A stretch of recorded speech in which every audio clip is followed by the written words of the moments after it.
Phone call తో మీ బంగారాన్ని విడిపించి ప్రెజెంట్ మార్కెట్ రేట్ కే కొని బ్యాలెన్స్ అమౌంట్ ని క్యాష్ గా లేకపోతే సమానమైన బంగారాన్ని మీకిస్తుంది అక్షయ గోల్డ్ హబ్. పశ్చిమాసియా ఉద్రిక్తతలను తగ్గించేందుకు పాకిస్తాన్ దౌత్య ప్రయత్నాలు కొనసాగుతున్న వేళ ఇరాన్ విదేశాంగ మంత్రి అబ్బాస్ అరాక్చి పాకిస్తాన్ సైన్యాధ్యక్షుడు అసీం మునీర్తో ఇస్లామాబాద్లో సమావేశమయ్యారు.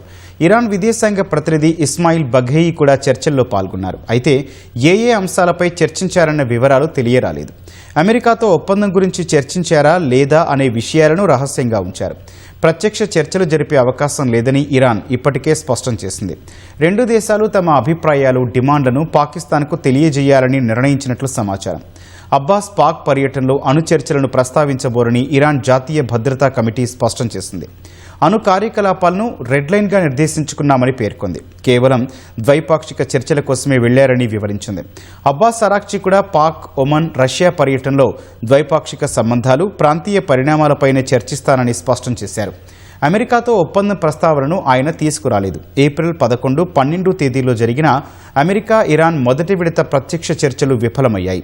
అప్పటి నుంచి రెండో విడత చర్చలకు మార్గం సుగమం చేయాలని పాకిస్తాన్ తీవ్రంగా యత్నిస్తోంది. కాగా అమెరికా తరపున చర్చల కోసం ఇవాళ ట్రంప్ అల్లుడు కుష్నర్, ట్రంప్ ప్రత్యేక దూత స్టీవ్ విట్కాఫ్ పాకిస్తాన్కు వెళతారని శ్వేత సౌధం తెలిపింది.